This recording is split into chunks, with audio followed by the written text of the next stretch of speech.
لا الہ الا انت سبحانک انی کنت من الظالمین، اور قرآن میں بھی ہے کذالک ننجی المؤمنین، ہم مومنین کو بھی نجات دیں گے جس طرح یونس کو دی تھی اس دعا کی برکت۔ میرا تو کلپ ہے مصیبت اور پریشانی سے بچاؤ کے 3 وظائف، اس میں سے ایک وظیفہ یہ ہے، دوسرا حسبنا اللہ ونعم الوکیل، تیسرا یا حی یا قیوم برحمتک۔ فجر کا وقت داخل ہونے کے بعد صبح کے اذکار کر سکتے ہیں آپ، ٹھیک ہے جی، ختم سحری کے فوراً بعد، چاہے فجر پڑی ہو، کیوں؟ وہ صبح کے اذکار ہیں، ٹھیک۔ اور شام کے اذکار، چونکہ شام کے اذکار ہیں، آپ غروب آفتاب سے پہلے کر لیں، سب سے افضل وقت وہ ہے، ورنہ آپ مغرب کے بعد کر لیں، افضل وقت یہ ہے کہ مغرب سے پہلے کریں۔ شام کے اذکار ہیں، وہ رات کے نہیں ہیں، مغرب میں تو رات شروع ہو جاتی ہے۔ فی النار اعوذ باللہ السمیع العلیم من الشیطان الرجیم من ہمزہ ونفخہ ونفثہ، بسم اللہ الرحمن الرحیم، رب اشرح لی صدری ویسر لی امری واحلل عقدۃ من لسانی یفقہوا قولی، بسم اللہ الرحمن الرحیم، ان اللہ وملائکتہ یصلون علی النبی یا ایہا الذین آمنوا صلوا علیہ وسلموا تسلیما، اللہم صل علی محمد وعلی آل محمد کما صلیت علی ابراہیم وعلی آل ابراہیم انک حمید مجید، اللہم بارک علی محمد وعلی آل محمد کما بارکت علی ابراہیم وعلی آل ابراہیم انک حمید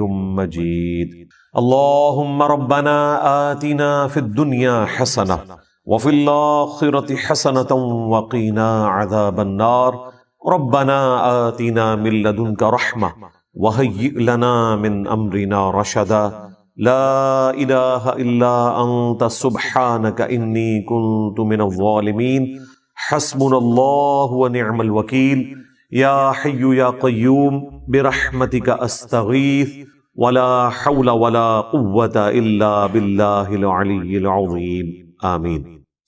الحمدللہ آج 15 جون 2025 کو سنڈے کے دن ہماری یہ قرآن کلاس نمبر 219 نمبر کی اسٹوڈیو ریکارڈنگ ہونے جا رہی ہے۔ آج انشاءاللہ تعالی ہم سورۃ الانبیاء سورت نمبر 21 سے سٹارٹ کریں گے۔ آج پارہ نمبر 17 کا بھی آغاز ہو رہا ہے، اور پہلی سورت سورۃ الانبیاء ہے۔ قرآن حکیم میں اس کا نمبر 21 ہے، اور یہ مکی صورتوں میں سے ایک صورت ہے، اور مکی صورتوں کا جو اسلوب ہے وہ عقیدہ توحید سے متعلق ہے، فکر آخرت سے متعلق ہے۔ اس میں بھی اسپیسیفکلی آخرت میں اللہ تعالیٰ جو انسانوں کو اٹھائے گا اس کے حوالے سے ڈسکشن ہے، اور مختلف انبیاء کرام علیہ السلام سے متعلق جو ان کو مختلف قوموں میں بھیجا گیا، ان کے جو حالات و واقعات مختلف جگہ قرآن پاک میں رپورٹ ہوئے، کمبائنڈ فارم میں آپ کو یہاں پر ملیں گے۔ اسی نسبت سے اس کا نام سورۃ الانبیاء ہے۔ اس میں حضرت ابراہیم علیہ السلام کا ذکر خیر بھی ملے گا، عیسیٰ علیہ السلام کا، سیدہ مریم کا، اور باقی انبیاء کرام کا۔ بعض کا نام آیا ہے، بعض کا تھوڑا تفصیلی ذکر آیا ہے، اور کنکلوژن اس کی اللہ کے محبوب صلی اللہ علیہ وآلہ وسلم کو جو اللہ تعالیٰ نے ٹائٹل دیا وما ارسلناک الا رحمتا للعالمین، اس پہ جا کر یہ سورت کنکلوڈ ہوگی۔ انبیاء کرام علیہ السلام سے متعلق عقیدہ کیا ہونا چاہیے، اور انبیاء کرام کا اپنا کیا عقیدہ ہوتا تھا، یہ دونوں چیزیں اس سورت کے اندر بیان ہوگی۔ عام آدمی جس نے قرآن کبھی ترجمے سے نہیں پڑھا، اس سے اگر پوچھا جائے کہ سورۃ الانبیاء میں کیا ہوگا، تو عموماً جو آپ کو ان پڑھ جاہل قسم کے لوگ، علماء میں سے بھی اور واعظین میں سے بھی، وہ آپ کو یہی کہتے سنائی دیں گے کہ جی اس میں انبیاء کرام کی خوبصورتی کا بیان ہوگا، ان کی آنکھیں کیسی تھیں، ان کے بالوں کا رنگ کیسا تھا، وہ اس قسم کی باتیں بیان کرتے ہیں اور ممبروں سے کرتے ہیں۔ سورۃ الانبیاء سے بہتر اور کوئی سورت نہیں ہے بات بتانے کے لیے کہ انبیاء سے متعلق آپ کا کیا عقیدہ ہونا چاہیے، اور انبیاء کا عقیدہ توحید اپنا کیا تھا۔ یہ دونوں باتیں اس میں بیان ہوئی ہیں، اور ہمارے سب کانٹیننٹ میں جو دین تصوف نے عقائد کی خرابی پروپیگیٹ کر دی ہے، اس کی جڑ کاٹنے کے لیے ایک سورت کافی ہے، چھوٹی سی سورت ہے، اور عقیدہ توحید کو بھی واضح کرے گی، انبیاء کرام علیہ السلام کے اپنے سٹیٹس کو بھی واضح کرے گی کہ انبیاء کے بارے میں آپ نے کیا عقیدہ رکھنا ہے، ان کو منی گاڈ نہیں بنانا۔ اور انبیاء کرام ہر مشکل، ہر پریشانی میں اپنے رب کی طرف رجوع لاتے تھے۔ اس کا ذکر بھی آپ کو اس میں ملے گا. یہ ڈومیننٹ چیز ہے سورۃ الانبیاء کے حوالے سے. سٹارٹ ہی میں آپ کو نبی اسلام کا جو ذکر خیر ہے، آپ کی جو دعوت توحید ہے، اس کے مقابلے پر مشرکین عرب نے جو آپ کو رسپانس کیا اور جو آپ کے لیے غلط زبان استعمال کی، آپ علیہ السلام کو جو تانے دیے اور اس پر جو اللہ تعالیٰ کا جواب ہے، شروع کی چند آیات میں ہی آپ کو عقیدہ کلیئر ہو جائے گا. اس عقیدے کا کوئی لینا دینا نہیں ہے دین تصوف میں پھیلائے گئے عقیدوں سے، جن میں پیغمبر منی گاڈ ہوتا ہے، کوئی بزرگ بابا جو ہے وہ منی رسول ہوتا ہے، اور ان کے علماء جو ہیں وہ منی صحابی ہوتے ہیں. یعنی اس طرح ان کو ٹائٹل دیے ہوتے ہیں انہوں نے اور ایسے مرتبے دیے ہوتے ہیں. یہ سٹارٹ ہی میں آپ کو بالکل کلیئر ہو جائے گا. اعوذ باللہ من الشیطان الرجیم، بسم اللہ الرحمن الرحیم. اقترب للناس حسابهم، قریب آ گیا ہے لوگوں کے حساب کا وقت. وہم فی غفلۃ معرضون، لیکن ان کا حال یہ ہے کہ وہ غفلت میں منہ پھیرے ہوئے ہیں. ایبسولوٹلی اس آیت کو دیکھا جائے تو پوری انسانیت کے لیے جیسے انسان نے مرنا ہے، آخرت کی زندگی شروع ہو جانی ہے، اس کا حساب بالکل اس کے قریب ہے، لیکن انسان غفلت کی زندگی گزار رہا ہے. اور اگر آپ اسے ریلیٹیولی دیکھیں آنے والے ٹاپک کے ساتھ، تو یہ مشرکین عرب سے متعلق ہے کہ اللہ تعالیٰ نے ان کے لیے فیصلہ فرما لیا ہے کہ ان پر عذاب استیصال آئے گا، غزوہ بدر کی شکل میں، اس کے بعد غزوہ احد کی شکل میں، خندق کی شکل میں. کئی لوگوں کو اس سے پہلی توبہ کی توفیق مل جائے گی، کئی کو نہیں ملے گی. ان کے حساب کا وقت اب قریب آ چکا ہے، لیکن یہ غفلت میں منہ پھیرے ہوئے ہیں. ما یأتیہم من ذکر من ربہم محدث، ان کے رب کی طرف سے کوئی بھی نئی نصیحت نہیں آتی مگر اس حال میں الا استمعوہ وہم یلعبون، کہ وہ اسے سنتے تو ہیں مگر کھیل کود میں مگن ہوتے ہوئے، کیجول لیتے ہیں. سورۃ الفرقان میں آیا نا کہ اللہ کے نیک بندوں کی نشانی یہ ہے کہ وہ اندھے اور بہرے بن کر اللہ کی آیات پر نہیں گرتے، غور و تفکر کرتے ہیں. اللہ تعالیٰ کی طرف سے پیغام آیا، اسے سیریس لینے کی ضرورت ہے. بجائے اس کے کہ اسے سیریس لے، وہ کہتے تھے یہ اگلے لوگوں کی کہانی ہے، اور پہلے بھی ہم نے اتنی باتیں سنی، کوئی عذاب نہیں آیا. اگر یہ نبی واقعی سچا ہے اور یہ کہتا ہے کہ مرنے کے بعد زندہ کیا جائے گا، تو بڑا آسان سا ٹیسٹ ہے، ہمارے ماں باپ کو زندہ کر دے، ہمارے سامنے لے آئے، ہم اس پہ ایمان لے آئیں گے. تو بھائی اگر یہ سب کچھ ہو جائے تو پھر آپ کون سا ایمان لے کر آئے؟ ایمان کا تو مطلب ہی ہے غیب میں دیکھ کر ماننا. ان الذین یخشون ربہم بالغیب لہم مغفرۃ واجر کبیر، جو اپنے رب سے بغیر دیکھے ڈرتے ہیں ان کے لیے مغفرت اور بڑا اجر ہے. دیکھ کر تو سب نے مان لینا ہے. تو اللہ تعالیٰ فرما رہا ہے ان کے پاس کوئی بھی نصیحت آتی ہے، قرآن کی کوئی بھی صورت نازل ہوتی ہے، آیات نازل ہوتی ہیں، تو وہ اسے کیجول لیتے ہیں، اس حال میں سنتے ہیں کہ وہ کھیل میں مگن ہے. آج مسلمانوں کا بھی یہی حال ہے. مسلمان تو خیر اس سے بھی پیچھے چلے گئے، وہ کم از کم سن لیتے تھے، یہ تو سننے سے بھی قاصر ہے. عربی آتی نہیں ہے، ترجمہ سنتے نہیں ہیں. لاہیۃ قلوبہم، ان کے دل غافل ہو چکے ہیں. وَأَسَرُّ النَّجْوَى، اور یہ آپس میں سرگوشیاں کرتے ہیں. الذین ظلموا، جو کہ ظالم لوگ ہیں، اور کہتے کیا ہیں؟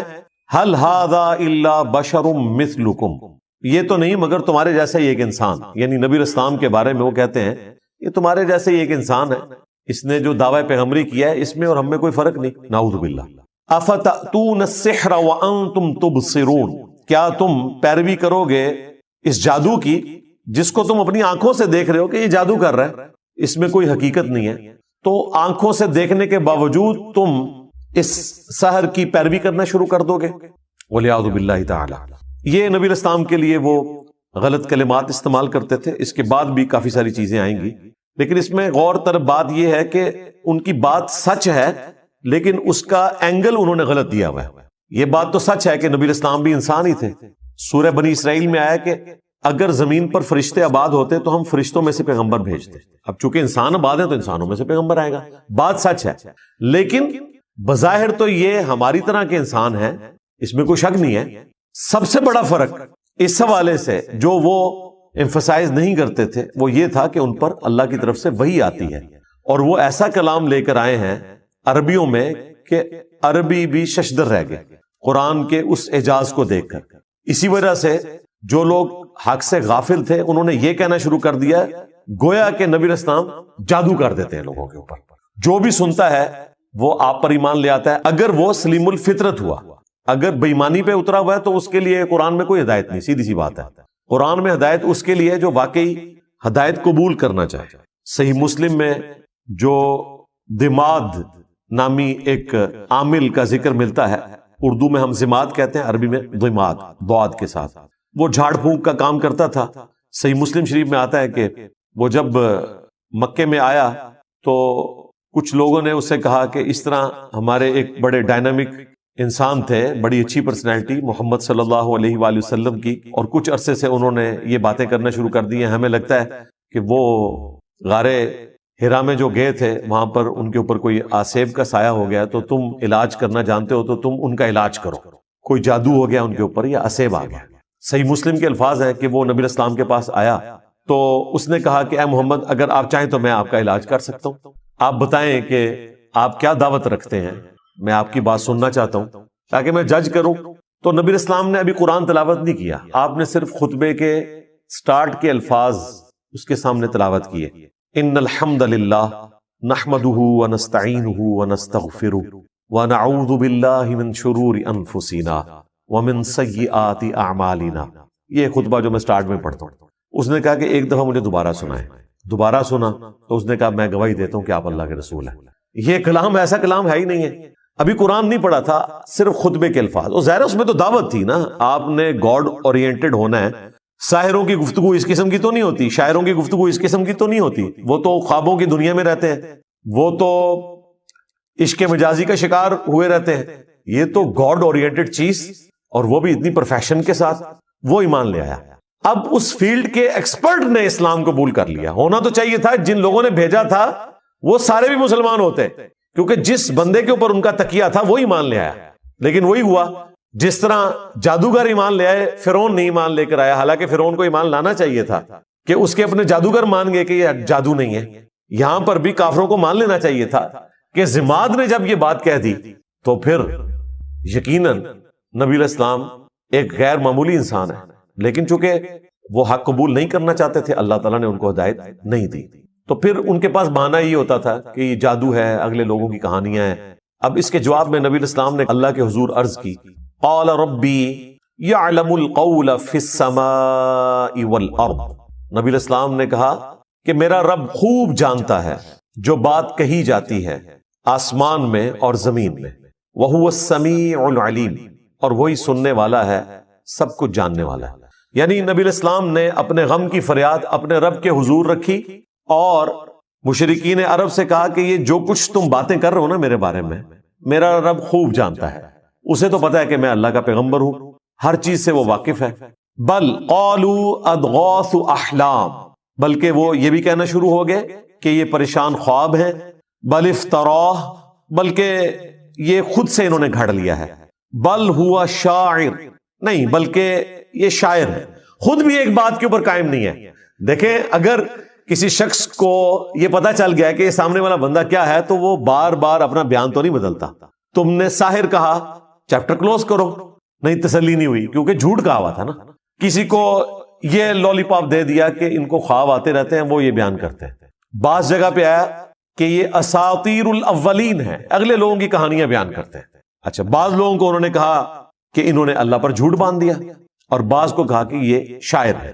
اب اتنے زیادہ بیانات، جادوگر، دیوانہ، اگلے لوگوں کی کہانیاں، پریشان خواب، جھوٹ گھاڑ لیا ہے، شاعر ہیں، مجنون ہیں، یعنی یہ 7 تو میں نے انگلیوں پہ آپ کو گنوا دی گالیاں جو وہ دیا کرتے تھے اپنے نظام میں۔ اب اس کے اگینسٹ نبی علیہ السلام کو نبوت ثابت کرنے کے لیے وہ ڈیمانڈ کیا رکھ رہے ہیں؟ فَلْيَأْتِنَا بِآیَةٍ كَمَا أُرْسِلَ الْأَوَّلُونَ۔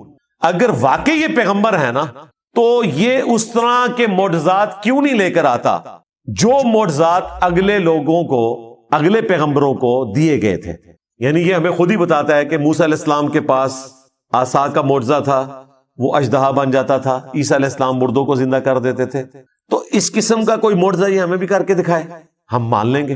اچھا، یہاں تک اگر بات دیکھی جائے تو لاجیکلی ان کی بات درست ہے کہ جو پیغمبر عوام کے سامنے اگلے انبیاء کے واقعات بیان کر کے اور ان کے معجزات بتا کر دعوی نبوت کر رہے ہیں، تو اس کا منطقی نتیجہ یہ ہے کہ اس کے مخاطبین اس سے کہیں کہ اچھا یہ جو آپ بتا رہے ہیں آپ بھی کر کے بتائیں نا، تو ہم آپ پر ایمان لے آئیں گے. تو یہ ڈیمانڈ کوئی غلط نہیں تھی ان کی، لیکن اللہ کا فیصلہ کچھ اور تھا. اللہ تعالیٰ نے اس کے جواب میں کیا فرمایا؟ اس جگہ پر ہر جگہ جواب ڈیفرنٹ آئے گا. یہاں پر کیا جواب آیا؟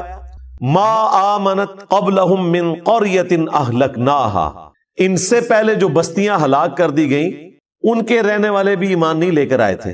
افہم یؤمنون، تو کیا اب یہ لوگ ایمان لے آئیں گے؟ یعنی اللہ تعالیٰ نے اپنا ایک رول بتا دیا کہ اگلے انبیاء کے ماننے والوں کی ڈیمانڈ کے اوپر ہم نے منہ مانگے معجزات دکھائے، تو اس کا اینڈ رزلٹ یہی نکلا کہ ایمان وہ نہیں لے کر آئے. تو ان کے ساتھ بھی یہی ہونا ہے، اگر ہم نے ان کا منہ مانگا معجزہ دکھا دیا تو یہ ایمان نہیں لائیں گے.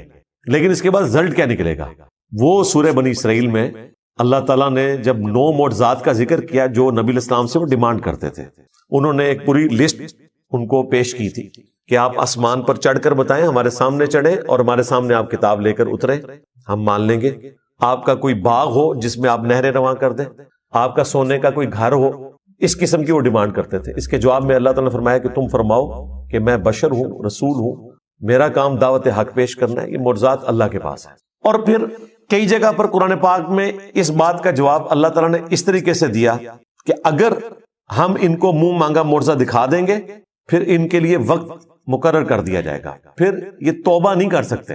اگر ایمان نہیں لائیں گے تو ہلاک کر دیے جائیں گے، جس طرح کے اگلے لوگ ہلاک کر دیے گئے. سورۃ المائدہ کے اینڈ میں بھی آتا ہے نا، جب عیسیٰ علیہ السلام کے ماننے والوں نے کہا نا کہ آپ آسمان سے ہمارے لیے کھانا نازل ہونے کی دعا کریں، تو عیسیٰ علیہ السلام نے کیا کہا تھا کہ اگر تمہیں یہ منہ مانگا معجزہ دکھایا گیا اور یہ کھانا نازل ہوا اور پھر جس نے انکار کیا پھر اللہ تعالیٰ کی طرف سے عذاب آئے گا. یہ اللہ تعالیٰ نے فرمایا کہ میری طرف سے اعلان ہے، ان کو سنا دو. تو یہ اللہ تعالیٰ کا قانون ہے کہ جب منہ مانگا معجزہ پورا کیا جائے، اس پر انکار آئے تو پھر اللہ تعالیٰ اس قوم کو ہلاک کر دیتا ہے. لہٰذا یہ اللہ تعالیٰ کی رحمت ہے کہ منہ مانگا معجزہ نہ دکھایا جائے. رہا یہ وسوسہ آنا کہ ہو سکتا ہے کہ وہ ایمان لے آئے، تو بھائی پورا ٹریک ریکارڈ ہے، لوگ ایمان نہیں لے کر آئے. سورۃ الانعام میں سورہ الحجر میں اللہ تعالیٰ نے فرمایا کہ اگر ہم ان کی آنکھوں کے سامنے آسمان سے قرآن کو نازل کرتے تختیوں کے اوپر اور یہ نازل ہوتا ہوا دیکھ لیتے اور اس لکھی ہوئی کتاب کو اپنے ہاتھوں سے چھو بھی لیتے، تب بھی انہوں نے یہ کہنا تھا کہ ہماری آنکھوں پر جادو کر دیا گیا. یعنی دل بے ایمان تھے اجتا ڈھیر. آپ یہ نہ سمجھے کہ اگر ان کی وہ ڈیمانڈ پوری کی جاتی تو انہوں نے مان لینا تھا. بالکل نہیں ماننا تھا. کیا جادوگروں کے ایمان لانے کے بعد فرعون نے مان لیا تھا کہ میرے ایکسپرٹس نے ڈکلیئر کر دیا ہے کہ یہ جادو نہیں ہے، یہ پیغمبر ہے؟ نہیں مانا. تو یہ اللہ کی رحمت ہے، منہ مانگا معجزہ نہ دکھانا. اگر منہ مانگا معجزہ دکھا دیا جائے تو پھر اللہ تعالیٰ کا عذاب آ جاتا ہے اور پھر وہ عذاب ٹلتا نہیں ہے. اگر کوئی اس وقت توبہ بھی کرے اس کی توبہ قبول نہیں ہے. یہی بات اللہ تعالیٰ نے یہاں کی. کیا ان سے پہلے لوگ جن کو ہم نے ہلاک کیا ان قوموں کو وہ ایمان لے آئے تھے جو یہ ایمان لے آئیں گے؟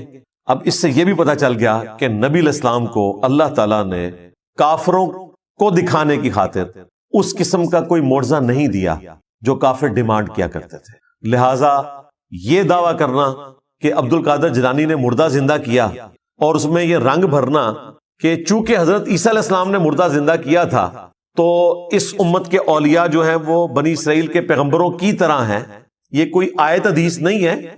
یہ ایک آپ سمجھ لیں قرآن و حدیث سے ڈیڈکٹ ہوئی ہے بات، اور وہ صرف علماء کے لیے نہیں ہے، یہ پوری امت ہی نبیوں والا کام کر رہی ہے. کنتم خیر امت اخرجت للناس تأمرون بالمعروف وتنہون عن المنکر. یہ پوری امت ختم نبوت کی برکت سے نبیوں والا کام کر رہی ہے. اس اعتبار سے پوری امت بنی اسرائیل کے پیغمبروں کی طرح ہے. کام کرنے کے اعتبار سے مرتبے کی نہیں بات ہو رہی، یہ ذہن میں رکھیے گا. انبیاء کے مرتبے کو کوئی نہیں پہنچ سکتا کام کرنے کے اعتبار سے. اب جن کی پرائمری رسپانسبلٹی تھی دعوت حق پیش کرنا، یعنی کہ اللہ کے محبوب صلی اللہ علیہ وآلہ وسلم، ان کے مخالفین جو تانا دیا کرتے تھے اس تانے کو ختم کرنے کے لیے بھی اللہ تعالیٰ نے نبی علیہ السلام کو عصا کا معجزہ یا مردہ زندہ کرنے کا معجزہ نہیں دیا. تو عبد القادر جیلانی تو شاہی کوئی نہیں، یہ ساری سٹوریاں کہانیاں بنائی ہوئی ہیں. پھر عبد القادر جیلانی کو بھی جسٹیفائی کرنے کے لیے نبی علیہ السلام سے متعلق بھی ایک جھوٹا واقعہ مشہور کر دیا کہ ایک صحابی کے بچے نے جو ہے وہ دوسرے بچے کو ذبح کیا اور پھر نبی اسلام کی دعوت کو جابر بن عبداللہ کی طرف منسوب ایک توبہ توبہ توبہ. قرآن تو بالکل اور بات کر رہا ہے. پھر ہمارے جو خادم رضوی صاحب تھے وہ کہتے ہیں جی ممتاز قادری جو ہے وہ اپنی ایمبولینس سے باہر نکل آیا اور قبر پہ گئے تو 2 تلواریں اٹھائے باہر نکل آیا اور جیسے ہی پولیس والے قریب آئے تو ڈر کے پھر دوبارہ لیٹ گیا. یہ میں کہہ رہا ہوں پوری دنیا نو بریلوی کر لو یار، اس طرح کا منظر دکھا کے سب جھوٹ ہے. اس طرح نہیں ہو سکتا بھائی. اگر نبی الاسلام کو وہ معجزات نہیں دیے گئے نا تو باقیوں کو تو دینے کی ضرورت ہی نہیں ہے نا. باقیوں کو منوانا تو نہیں ہوتا، اللہ نے منوانا صرف پیغمبر کو ہوتا ہے. پیغمبر کے بعد کرامت کا کانسیپٹ یہ ہے کہ اللہ تعالیٰ کسی پہ کرم کرتا ہے. کوئی کر کے نہیں کچھ دکھا سکتا، یہ ذہن میں رکھیے گا کہ میں یہ کرنے لگا ہوں یا میں یہ کر سکتا ہوں. یہ صرف نبی کہہ سکتا ہے، وہ بھی اتنا جتنا اللہ اس کو بتائے، کیونکہ نبی کو منوانا ہوتا ہے، غیر نبی کو تو نہیں منوانا ہوتا. تو نبی الاسلام کے بارے میں کافر اتنی بڑی بڑی باتیں کر رہے ہیں اور اس کی کنکلوژن اس اعتبار سے کر رہے ہیں کہ اچھا تو واقعی اگر نبی ہے نا، تو شاعر نہیں ہے، تجھے پریشان خواب نہیں آتے، تو نے اللہ پر جھوٹ نہیں باندھا، تو اگلے لوگوں کی کہانیاں بیان نہیں کرتا، تو جادوگر نہیں ہے، تو مجنون نہیں ہے، تو ٹھیک ہے جو تو نے خود معجزات بیان کیے نا ان میں سے کوئی ایک معجزہ کر کے دکھا تھا. نہیں، سورۃ الانعام میں اللہ تعالیٰ نے فرمایا اے نبی ہم نے تو معجزہ نہیں دکھانا جو یہ ڈیمانڈ کر رہے ہیں. تم سے ہو سکے تو زمین میں کوئی سرنگ تلاش کر لو یا آسمان پہ سیڑھی لگا دو اور کوئی معجزہ لے آؤ، اور اے نبی جاہلوں میں نہ ہو. اتنے سخت الفاظ. یہ قرآن ہے بھائی، یہ کتابوں کا خدا ہے، یہ بابوں کا خدا نہیں ہے، یہ بابوں کا پیغمبر نہیں ہے، یہ بابوں کا دین نہیں ہے، یہ کتابوں کا دین ہے جو واقعی صحیح بات اللہ تعالیٰ کی طرف سے انسانیت کو پہنچائی گئی ہے. تو کلیئر کٹ اللہ تعالیٰ نے فرمایا کہ چونکہ اگلے لوگ ایمان نہیں لے کر آئے تھے، یہ بھی نہیں لائیں گے، لہٰذا ان کے لیے یہ ہے کہ انہیں ڈھیل دی جائے اور منہ مانگا معجزہ نہ دکھایا جائے. سورۃ الانبیاء کی 6 آیات پوری ہوئی ہیں اور مسلمانوں کی اکثریت کا عقیدہ اس کا جنازہ نکل گیا کہ اس عقیدے کا کوئی لینا دینا نہیں ہے قرآن و سنت کے عقائد کے ساتھ. سورۃ الانبیاء یہ پڑھ کے بتا دیتے تو انہیں پتا چل جاتا کہ انبیاء کا کیا سٹیٹس ہے. اس کے جواب میں اگر یہ قرآن کی آیات آدھی پڑھی جائیں اور ان سے پوچھا جائے کہ بتاؤ پھر اللہ نے کیا جواب دیا ہوگا، تو یہ تو آپ کو یہی بتائیں گے کہ اللہ تعالیٰ نے پھر معجزات دے دیے ہوں گے. تو ایسا نہیں ہوا. سورۃ العنکبوت میں اللہ تعالیٰ نے فرمایا کہ اے نبی اس قرآن کے نزول سے پہلے نہ تو آپ کتاب میں سے کچھ پڑھ سکتے تھے، نہ اپنے دائیں ہاتھ سے کچھ لکھ سکتے تھے، ورنہ یہ چیز کافروں کو شک میں مبتلا کر دیتی کہ یہ کتاب آپ نے خود لکھ لی ہے. کیا ان کے لیے کافی نہیں ہے کہ اللہ تعالیٰ کی آیات صبح و شام ان پر تلاوت کی جاتی ہیں؟ یہ معجزہ ہے. تو دعوی نبوت والا معجزہ نبی علیہ السلام کا قرآن ہے. جس طرح کہ عیسیٰ علیہ السلام کا مردوں کو زندہ کرنا اور موسیٰ علیہ السلام کا لاٹھی کو پھینک کر اژدہا بنانا اور اسے ہاتھ لگانا اور دوبارہ اس کا لاٹھی بننا، اس طریقے پہ نبی علیہ السلام کا معجزہ یہ قرآن ہے. یہ سورۃ العنکبوت میں اور کئی صورتوں میں ذکر ہوا اور نبی علیہ السلام نے تو بالکل کھول کر اس کو مزید بیان کیا. بخاری مسلم میں حدیث ہے اللہ تعالیٰ نے ہر نبی کو کوئی نہ کوئی معجزہ دیا تھا. یہ معجزہ تو ہم ویسے علم الکلام میں استعمال کرتے ہیں، قرآن و سنت میں اس کے لیے ٹرم آتی ہے آیتن. یہاں پر بھی دیکھ لیں فَلْيَأْتِنَا بِآیَةٍ، نشانی، معجزہ عقل کو عاجز کر دینے والی چیز، فزیکل فینامنا آف نیچر کو توڑنے والی چیز، اس لیے ہم یہ معجزہ کی ٹرم استعمال کرتے ہیں. ویسے اس کے لیے ٹرم ہے آیا، نشانی. تو اللہ تبارک و تعالیٰ نے نبی علیہ السلام کو قرآن کا معجزہ دیا. بخاری مسلم میں اس حدیث میں آتا ہے کہ ہر نبی کو معجزہ دیا، مجھے اللہ تعالیٰ نے وحی کا معجزہ دیا ہے. میں اللہ سے امید کرتا ہوں قیامت کے دن سب سے زیادہ متبعین میری امت سے ہوں گے، کیونکہ اللہ تعالیٰ نے مجھے ایک یونیک معجزہ دیا ہے، وحی کا معجزہ.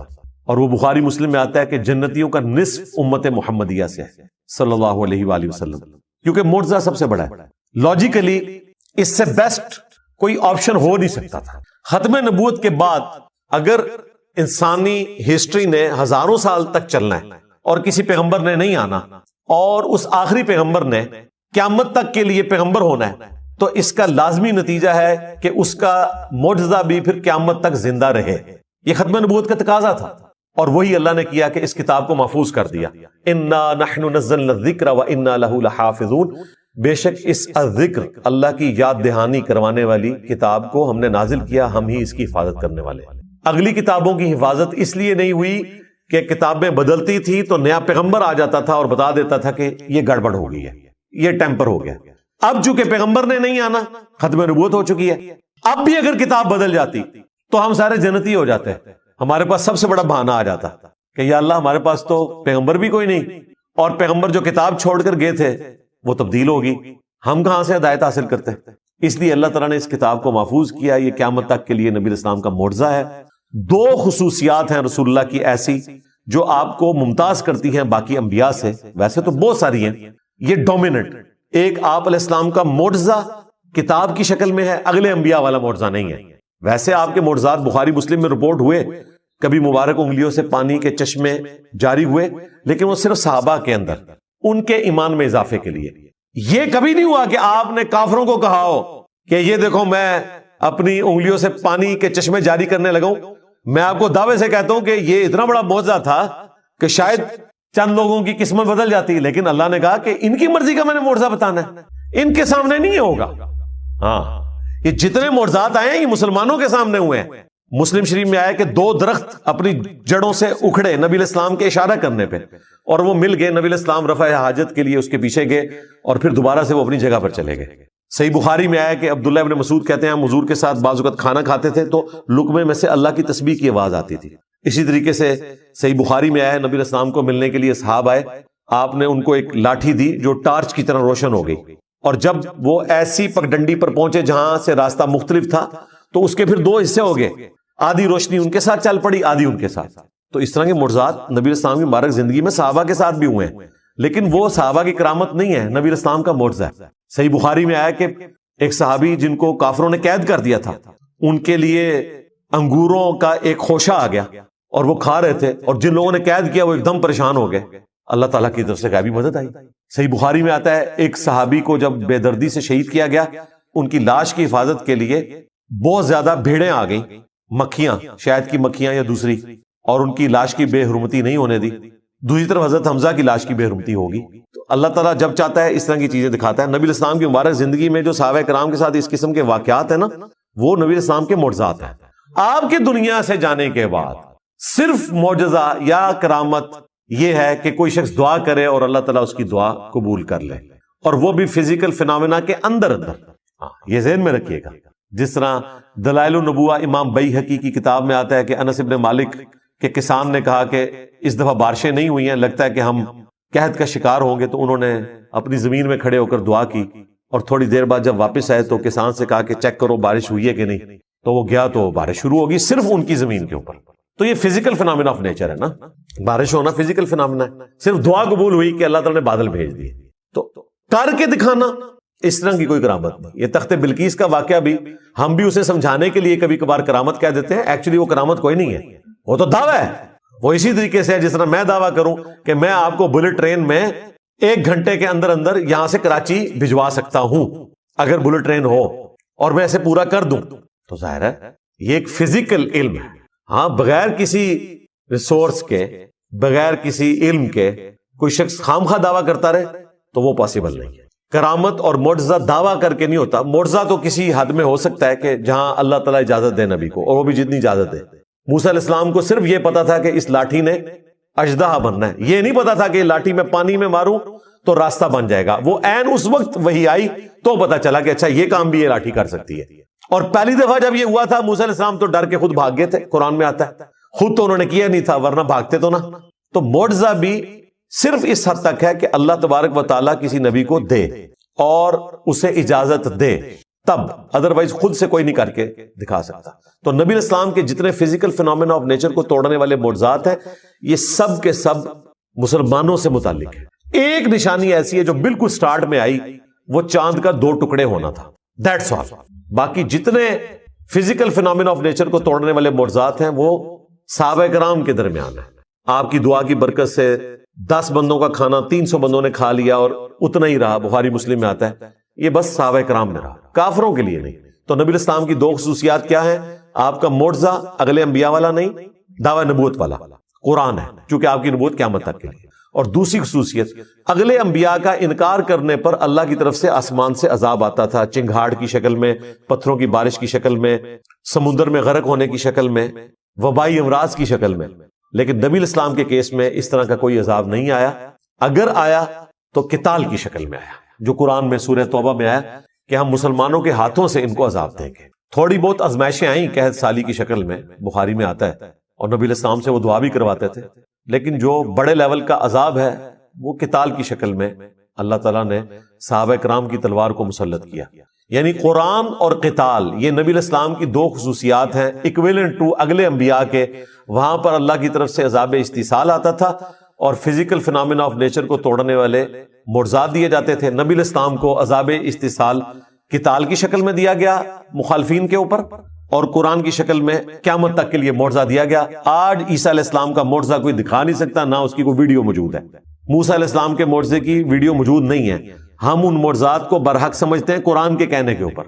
دکھا ہم بھی کوئی نہیں سکتے، لیکن قرآن وہ معجزہ ہے جو ہم دکھا سکتے ہیں، جو اس زمانے میں شاعروں کے لیے چیلنج بن گیا. آج سائنس کے اعتبار سے معجزہ ہے کہ کئی ایک ڈسکوریز جو 20ویں صدی میں آ کر ہوئی ہیں، ان کا ذکر اس زمانے میں اس کتاب میں موجود ہونا، اس کا جواب صرف یہ ہو سکتا ہے کہ یہ کریٹر آف دی یونیورس کی طرف سے کتاب بھیجی گئی ہے، اور کوئی جواب نہیں ہو سکتا. ابھی تو اس کے اندر جو میتھمیٹیکل چیزیں ہیں وہ ہمارے ایک بھائی نے اگلے دن ہائی لائٹ کی ہیں. میں نے ان سے پھر فون پہ بھی بات کی. وہ ایک ایتھیسٹ کے ساتھ گفتگو کر رہے تھے صرف سورۃ الکوثر کے اوپر. انہوں نے کئی ایک اس کی میتھمیٹیکل جو آرڈر ہے ڈسکور کیے ہیں. ایک تو اس کے اندر جو پیغام چھپا ہے وہ تو اپنی جگہ، جو میتھمیٹیکل آرڈر موجود ہے الفابیٹس کا وہ اتنا یونیک ہے. اور وہ کہتا ہے میں نے تو پورے قرآن کے اوپر اس حوالے سے ورکنگ کی ہوئی ہے. اور یہ دیکھیں اتنی بڑی حفاظت ہے کہ قرآن کی کوئی آیت بدلے گا تو وہ آرڈر ڈسٹرب ہو جائے گا، ایک لفظ بھی بدل دے تو آرڈر اس کا ڈسٹرب ہو جائے گا. اب یہ وہ چیزیں ہیں جو صحابہ کرام کو بھی نہیں پتا تھی. ہر آنے والا زمانہ قرآن پاک کے حوالے سے نئی چیزیں ہائی لائٹ کرے گا لوگوں کے سامنے. حروف ابجد کا علم صحابہ اور تابعین کے دور میں زبان کے طور پر رائج تھا.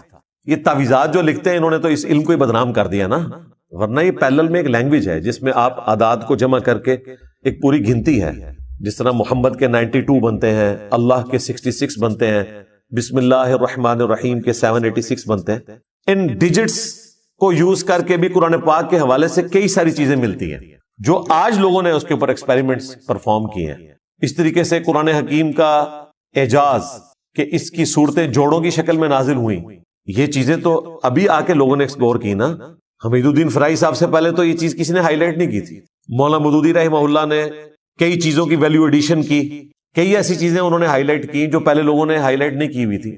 تو ہر آنے والا زمانہ قرآن پاک کے حوالے سے کوئی نہ کوئی ایسی نئی چیز بتاتا ہے کہ جو انسان کو حیران کر دیتی ہے کہ یہ ایک غیر معمولی کلام ہے. تو یہ معجزہ قیامت تک کے لیے. اس اعتبار سے نبی الاسلام کا یہ فرمانا کہ مجھے اللہ نے وہی کا معجزہ دیا ہے، میں امید کرتا ہوں کہ قیامت کے دن سب سے زیادہ متبعین میری امت سے ہوں گے. اس کا پریکٹیکل جو عملی نمونہ ہے وہ ہم نے دیکھ لیا کہ لوگوں نے قرآن کا ترجمہ انگریزی میں پڑھا، اپنی مدر ٹنگ میں پڑھا اور اسلام قبول کر لیا.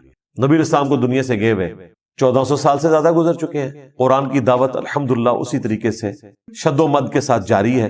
اور یہ ہے اصل میں انقلاب جو دن بدن بڑھتا چلا جا رہا ہے. جب مسلمانوں کی امپائرز ختم ہو گئی تھیں، دنیا میں کوئی حکومت باقی نہیں رہی، اس وقت بھی یہ انقلاب تھا.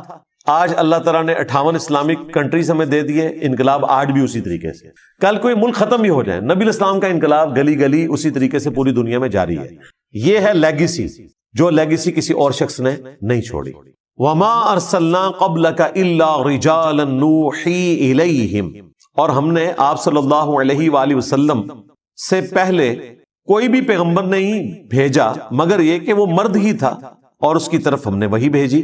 فَاسْأَلُوا أَهْلَ الذِّكْرِ إِن كُنتُمْ لَا تَعْلَمُونَ، اگر تمہیں علم نہیں ہے تو اہل ذکر سے پوچھ لو. یعنی مشرکین عرب سے کہا جا رہا ہے اگر تمہارے پاس علم نہیں ہے تو جیوز اور کرسچنز کے علماء جن کے پاس الہامی کتابوں کا علم ہے ان سے پوچھ لو کہ نبی الاسلام سے پہلے بھی جو پیغمبر آئے وہ انسان ہی ہوا کرتے تھے. تمہارا یہ اعتراض کرنا کہ یہ ہماری طرح کا انسان ہے، تو اگلے انبیاء بھی انسان ہی ہوا کرتے تھے اور مرد ہوا کرتے تھے. عورتوں میں کوئی پیغمبر نہیں آیا، انسانوں کی سپیشیز سے ہی پیغمبر آئے. ظاہر ہے عورتیں اس کام کے لیے سوٹیبل بھی نہیں، اس کے لیے ایکسٹروورٹ بندہ چاہیے اور پھر وہ ایسا ڈائنامک ہو کہ ہر وقت اویلیبل ہو. عورتوں کے ساتھ تو اللہ تعالیٰ نے کئی ایک بشری کمزوریاں لگائی ہیں. مہینے میں 6-7 دن ان پر ایسا وقت آتا ہے کہ وہ نماز بھی نہیں پڑھ سکتی. اللہ تعالیٰ کی طرف سے ایک ان کے لیے ریلیکسیشن ہے اور وہ مسجد میں بھی نہیں جا سکتی. اب پیغمبر نے تو امت کو لیڈ کرنا ہوتا ہے، یہ تو ہو ہی نہیں سکتا کہ پیغمبر جو ہے وہ عورت ہو اور وہ 7 دن کی چھٹی کرے، پلس پھر اس کو مردوں سے پردہ کرنا پڑے گا اور کئی ایک کمپلیکیشنز آ جائیں گی. اس لیے اللہ تعالیٰ نے پیغمبر مرد بنائے ہیں. ہاں پیغمبروں کی مائیں عورتیں ضرور تھیں, ان کی رسپیکٹ اپنی جگہ, اللہ نے ان کی تعریف بھی کی ہے, موسیٰ علیہ السلام کی والدہ کی, عیسیٰ علیہ السلام کی والدہ کی, لیکن پیغمبر مرد ہی ہوں گے اور انسانوں کی اسپیشی سے ہوں گے. اگر تمہیں علم نہیں ہے تو اہل علم سے پوچھو. رسول اللہ کے اوپر یہ بہتان لگانا کہ چونکہ یہ انسان ہے لہذا انسان ہے تو جھوٹ بول رہے ہیں, انہیں خواب بھی آتے ہیں پریشان, یہ شاعر ہیں, اگلے لوگوں کی کہانیاں بیان کرتے ہیں, تو یہ غلط ہے. انسان ضرور ہے, اور وہ اس لیے کہ تم انسان ہو اور انسان انسانوں کو فالو کر سکتے ہیں. آئیڈیل انسانوں کے لیے انسانوں میں سے ہی ہو سکتا ہے, لیکن مرتبے کا جو معاملہ ہے, اللہ کے ساتھ جو ان کا تعلق ہے, اس میں کوئی انسان کے برابر نہیں ہو سکتا. وہی کا آنا ہی بہت بڑا ڈفرنس ہے. تو اگلے انبیاء کے ماننے والوں کے پاس کتاب کا علم ہے, ان سے پوچھ لو اگر تمہارے پاس علم نہیں ہے.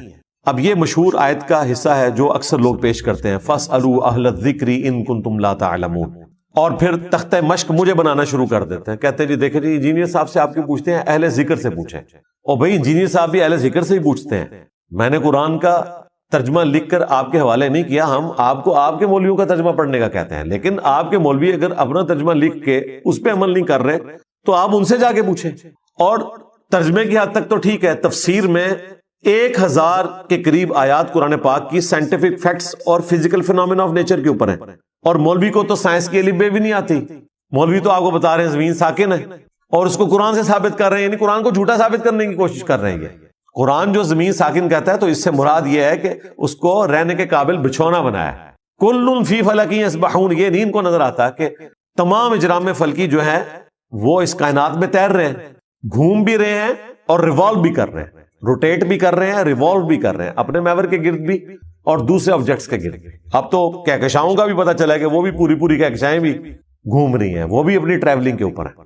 تو ہمارے علماء کا تو یہ حال ہے. تو اہل ذکر اس فیلڈ کے ایکسپرٹ ہوں گے. اگر ایمبریولوجی کا کوئی مسئلہ آئے گا تو آپ اس فیلڈ کے بندے سے پوچھیں گے, جیولوجی کا مسئلہ آئے گا اس فیلڈ کے بندے سے پوچھیں گے. تو اہل ذکر سے مراد علماء نہیں ہے, اس فیلڈ کے ایکسپرٹ ہیں. ایون علماء بھی ان سے ہی سیکھ کر آپ کو بیان کر رہے ہوتے ہیں. سورج گرہن اور چاند گرہن کا قرآن و سنت میں تو صرف ذکر ملتا ہے, اس کی ریزن تو نہیں بتائی گئی. یہ تو سائنس نے ہمیں بتایا نا کہ جب چاند سورج اور زمین کے درمیان آ جاتا ہے اور سورج کی روشنی زمین تک نہیں پہنچتی تو سورج کو گرہن لگ جاتا ہے. یہ قرآن و سنت میں تو نہیں لکھا ہوا تھا, وہ تو نشانی کے طور پر بیان ہوا ہے. اب یہ بات جب ہم بیان کرتے ہیں تو سائنٹسٹ کی ڈسکوری ہے, انہوں نے ہر چیز فلما کے بھی بتا دی, اور اس کے بعد جتنا کچھ ہوا وہ تو ایک الگ سے ٹاپک ہے.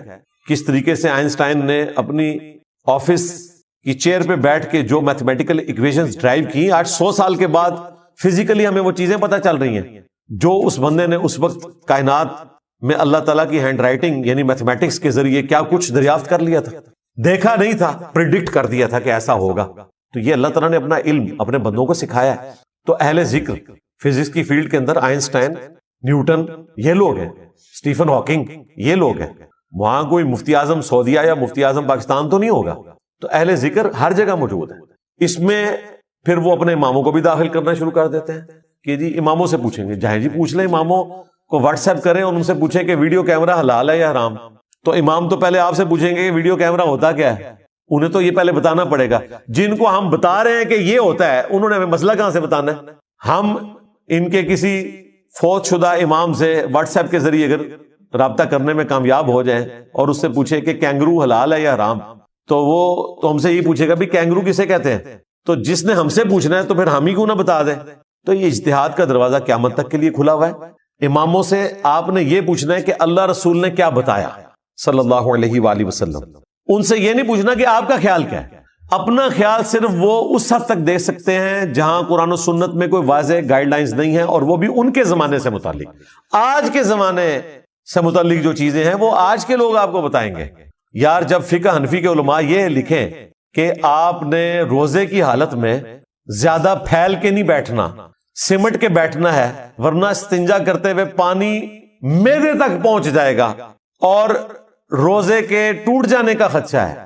تو آپ کے بزرگوں کا علم غیب بھی فارغ, ان کا علم سائنس بھی فارغ, کہ انہیں پتہ ہی نہیں ہے کہ بھئی کیا استنجا کرنے سے معدے تک پانی پہنچ سکتا ہے. یہ تو پتہ نہیں کتنے ہارس پاور کی موٹر لگائیں تو معدے تک پانی تب بھی نہ پہنچ پائے, کتنے کمپلیکس راستوں سے یہ سارا معاملہ ہوتا ہے. آج تو ہمارے چھوٹے بچے کو بھی بایولوجی کی برکت سے یہ سب کچھ پتا ہے.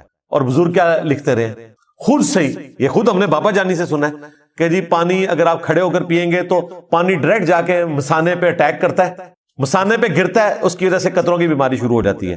پانی بھائی کسی صورت مثانے تک ڈائریکٹ پہنچ ہی نہیں سکتا, پتہ نہیں بیچارہ کن کن راستوں سے گزر کے وہاں تک پہنچتا ہے. ان کا علم غیب بھی فارغ, علم سائنس بھی فارغ, سب جھوٹ بولتے رہے. اب یہ کہتے ہیں یہ فَاسْأَلُوا أَهْلَ الذِّكْرِ إِن كُنتُمْ لَا تَعْلَمُونَ. اللہ کے بندے انہوں کو پوچھیں گے نا تو تھوڑی بہت جو عزت رہ گئی ہے نا ہمارے دلوں میں ان کے لیے کہ یہ بات آپ پڑھ سکتے ہیں, وہ بھی جاتی رہے گی. یہ ان کا حال ہے. تو اہل ذکر سے مراد ہے اس فیلڈ کے ایکسپرٹ, وہ بتائیں گے. اور پریکٹیکلی یہی کر رہے ہیں, آپ کو بتاتے ہیں کہ گھٹنے میں درد ہو تو ہاتھ رکھ کے پڑھیں دادا صاحب کی گھوڑی. اور اپنا حال یہ ہے کہ وہ کہتے ہیں کہ ڈاکٹروں نے مجھے مشورہ دیا, باپا جانی فرماتے ہیں, پھر میں نے مفتی صاحب سے بھی پوچھا. اچھا مفتی صاحب نے انہیں یہ مشورہ نہیں دیا کہ بابا جان آپ اپنے والا دم اپنے اوپر کریں دادا صاحب کی گھوڑی. مفتی صاحب نے بھی کہا کہ اچھا ڈاکٹر کہہ رہے ہیں تو آپ بیٹھ کر جو ہے وہ کرسی پہ بیٹھ کے کھانا بھی کھا سکتے ہیں اور نماز بھی پڑھ سکتے ہیں.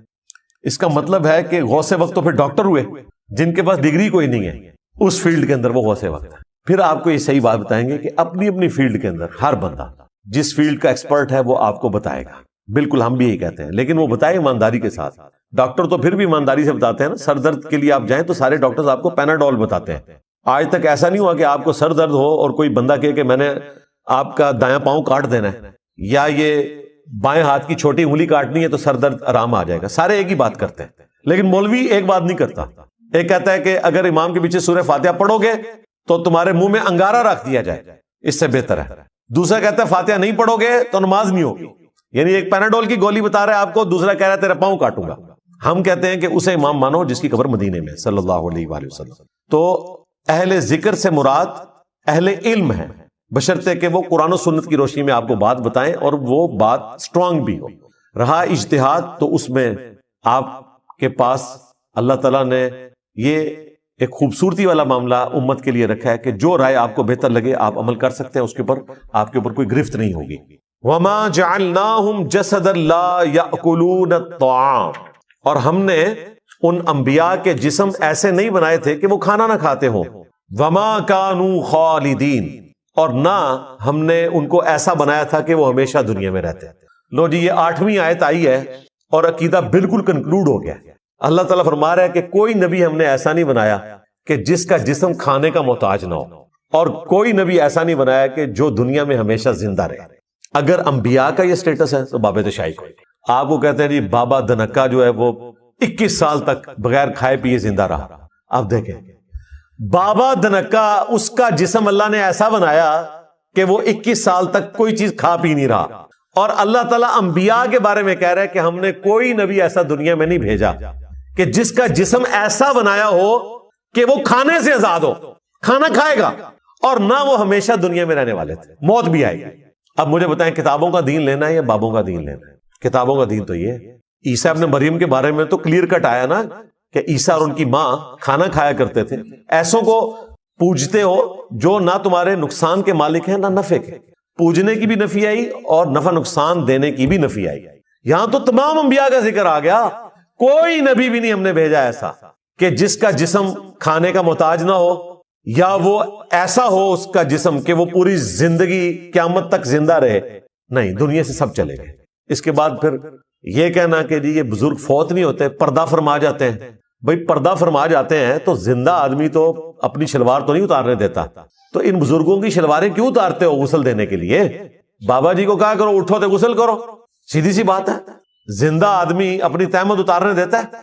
تو عبد القادر جیلانی کی شلوار جس بندے نے اتاری ہے تو کتنا بڑا گستاخ تھا وہ.